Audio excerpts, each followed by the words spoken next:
भारताला पहिलं वैयक्तिक ऑलिम्पिक पदक मिळवून देणारे महान कुस्तीपटू खाशाबा दादासाहेब जाधव यांचा जन्मदिवस हा क्रीडा दिन म्हणून साजरा केला जाणार आहे।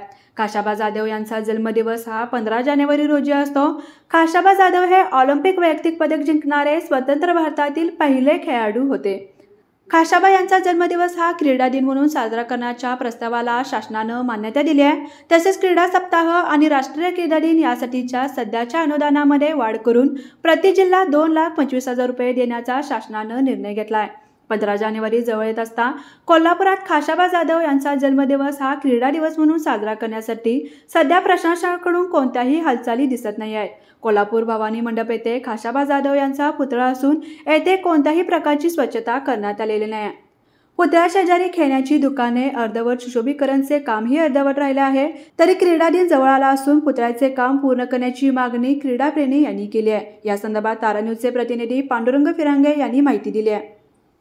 नमस्कार, मी आता भवानी मंडपात आहे। भवानी मंडपात खाशाबा ऑलिम्पिकवीर खाशाबा जाधव ज्यांनी वैयक्तिक कुस्ती क्षेत्रात भारतासाठी एक मोठं पदक मिळवलं, त्या पदक मिळवणाऱ्या खाशाबा जाधवांचा 15 जानेवारी दिवशी वाढदिवस आहे। या वाढदिवसानिमित्त राज्य शासनाने एक निर्णय घेतलेला आहे चांगला।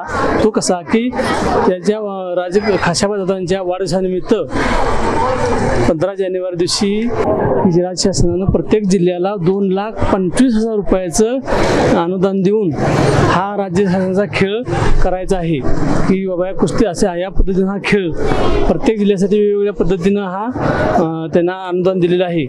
तरी कोल्हापूर जिल्ह्यात ज्यांच्यामुळं हा खेळ होणार, ज्यांच्या वाढदिवसानिमित्त हा खेळ होणार, त्यांचाच या इथं या संबंधित खात्यानं आता फक्त 14 दिवस राहिले असतानाही काहीही त्याकडे लक्ष केलेलं नाही।